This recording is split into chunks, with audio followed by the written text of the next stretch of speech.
በየዓመቱ በሺዎች የሚቆጠሩ የዲያስፖራ ወንዶች ባህሏን የጠበቀች የምታከብረኝን ሴት አገባለሁ ብለው ወደ ኢትዮጵያ ይጓዛሉ። ነገር ግን ከነዚህ ውስጥ ከግማሽ በላይ የሚሆኑት በ5 ዓመት ውስጥ ያለ የሌለ ንብረታቸውን ተነጥቀው አእምሯቸው ታወቁ ፍርድ ቤት ይቆማሉ። ችግሩ የሴቶቹ ክፋት አይደለም፣ አንተም የዋህ ሆነህ አይደለም። አሜሪካ ውስጥ ወይም አውሮፓ ወይም አውስትራሊያ ያለህበት ሲስተም እና አንተ ስለ ወንድነት ያለህ የድሮ አስተሳሰብ ፊት ለፊት ስለተጋጩ ነው። ያመጣሃት ሴት ስትቀየርብህ ውለታ ቢስ ነች ብለህ ታማርራለህ። እውነታው ግን ባህልና ታዛዥነትን በቪዛ አምጥተህ ምዕራባዊ ሀገር ውስጥ መትከል ስለማትችል ነው። ዛሬ ስሜት፣ እሪታ እና የሶሻል ሚዲያ ሀሜት ውስጥ አንገባም።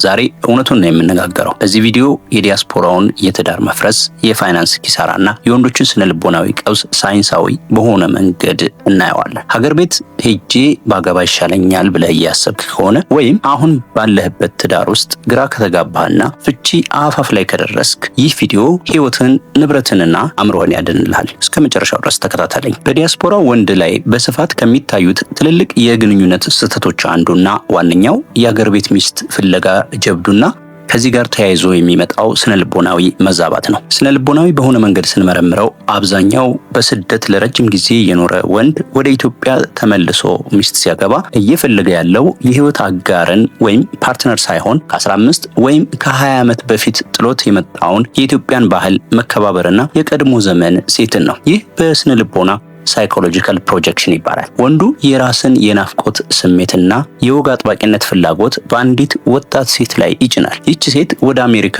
ወይም አውሮፓ ከሄደች በኋላ እንደ አያቶቿና እንደ እናቶቿ በታዛዥነት ቤትን በማስተዳደርና ባሏን ብቻ በማገልገል እንደምትኖር አድርጎ ያስባል። ይህ ግን ትልቁ የቅዠት መጀመሪያ ነው። ወንዱ የሚያስበው ከችግር አውጥቼ አምጥቻታለሁ፣ ስለዚህ የእድሜ ልክ ውለት አለባት የሚል የተደበቀ የተቆርቋሪነት ስሜት አለው። ነገር ግን እውነታው ከዚህ ፍጹም የተለየ ነው። ይቺ ከሀገር ቤት የሄደች ሴት ምዕራባዊውን ዓለም ስትረግጥ የምትገጥመው ስርዓት ግለኝነትን፣ ነፃነትንና የቁሳቁስ ፉክክርን የሚያበረታታ ነው። በሶሺዮሎጂ ካልቸራል ሾክ እና ራፒድ አካልቸሬሽን የምንለው ሂደት በፍጥነት ይከሰታል።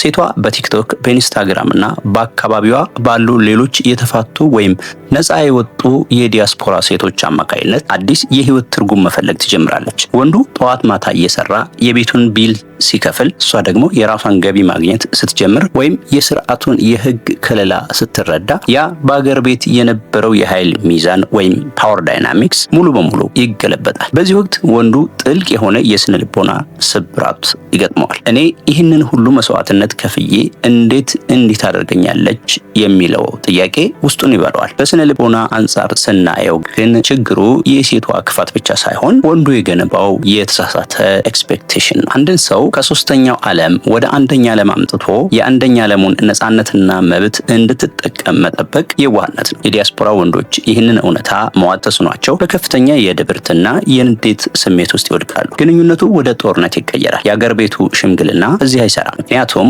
የምዕራቡ ዓለም ህግና የፍርድ ቤት ስርዓት ለሽምግልና ቦታ የለውም። ይህ ክፍል ወንዶች ሊረዱት የሚገባውን መራራ እውነት ያሳያል። ባህልንና ታዛዥነትን በቪዛ ማምጣት አትችልም። የምታመጣው የሰው ልጅ ነው። የሰው ልጅ ደግሞ ላገኘው አዲስ ነገርና እድል በፍጥነት እጅ ይሰጣል። ስለዚህ ግንኙነትን በውለታ ላይ መገንባት ለከፋ አደጋ ያጋልጣል። ሁለተኛውና እጅግ አደገኛው የዲያስፖራ ወንዶች ፈተና የምዕራቡ ዓለም የኢኮኖሚ ስርዓትና የቤተሰብ ህግ ወይም ፋሚሊ ሎ በወንድነት ወይም ማስኩሊኒቲ ላይ የሚያሳድረው ጫና ነው። በኢትዮጵያ ባህል ወንድ ልጅ የቤተሰቡ አቅራቢና ጠባቂ በመሆኑ ክብርና ስልጣን ያገኛል። በስደት ዓለም ግን ይህ ሚና ሙሉ በሙሉ ትርጉሙን ያጣል። በአሜሪካ ወይም በአውሮፓ መንግስት ራሱ ትልቁ አቅራቢ ነው። አንዲት ሴት ባሏን ብትፈታ የህፃናት ድጋፍ፣ የቤት ኪራይ ድጋፍ እና ሌሎች ማህበራዊ ዋስትናዎች ማግኘት ትችላለች። ይህ ማለት ወንዱ በትዳር ውስጥ ያለው ዋጋ በገንዘብ ብቻ የሚለካ ከሆነ ያንን ገንዘብ ስርዓቱ በቀላሉ ሊተካው ይችላል ማለት ነው። በስነ ልቦናዊ መንገድ ይህንን ሮል ስትሬን ወይም የሚና ውጥረት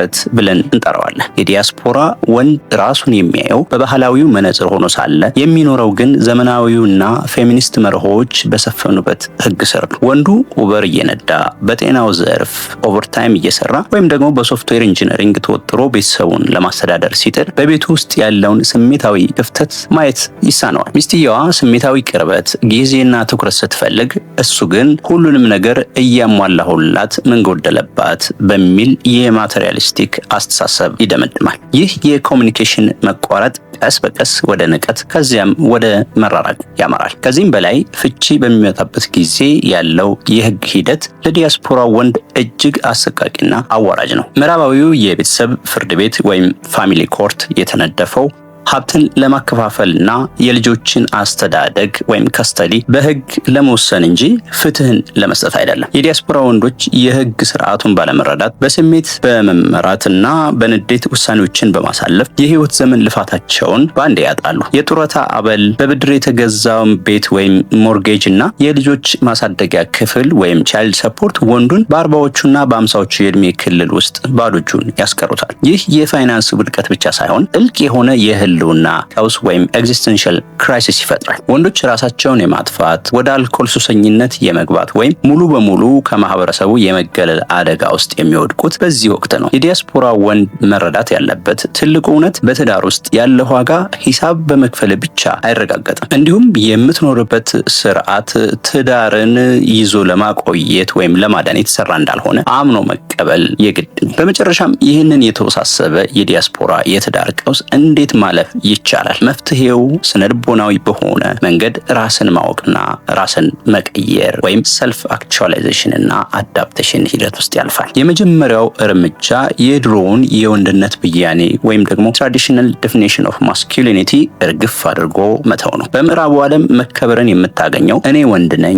እኔ ነኝ የማመጣው በማለት ሳይሆን በከፍተኛ የስሜት ብስለት ወይም ኢሞሽናል ኢንቴሊጀንስ ራስን በመግዛትና ጠንካራ ድንበሮችን ወይም ባውንደሪስ በማበጀት ነው። ወንዶች ትዳር ከመመስረታቸው በፊት በተለይም አገር ቤት ሄደው ለማግባት ሲያስቡ ማየት ያለባቸው የሴቷን የትዳር አጋርነት አቅም እንጂ ውበትን ወይም ታዛዥነትን ብቻ መሆን የለበትም። ጥያቄው ይህች ሴት አሜሪካ ወይም አውሮፓ ብትሄድ ከባዱን የስደት ህይወት፣ ባህል፣ ግጭትና የኢኮኖሚ ውጣ ውረድ ከኔ ጋር ተጋፍጣ ለማለፍ ስነ ልቦናዊ ጥንካሬ አላት ሆይ የሚለው መሆን አለበት። ግንኙነትን በእኔ አድንሻለሁ ላይ ሳይሆን በአብረን እንገነባለን ላይ መመስረት ያዋጣል። በተጨማሪም የዲያስፖራ ወንዶች ስነ ልቦናዊ ሕክምናን ወይም ቴራፒ ወይም ካውንስሊንግ መፍራት ማቆም አለባቸው። በስደት የሚኖር ኢትዮጵያዊ ወንድ የዘርፈ ብዙ ጫናዎች ሰለባ ነው። የዘረኝነት ስውር ጫና በመስሪያ ቤት፣ የሀገር ቤት ቤተሰብን የመርዳት ግዴታ፣ የራሱን ህይወት የመምራት ፍልሚያና የትዳር ውጥረት ተደምረው አእምሮ ላይ ከባድ ሸክም ይፈጥራሉ። እነዚህን ጫናዎች በዝምታና በብቸኝነት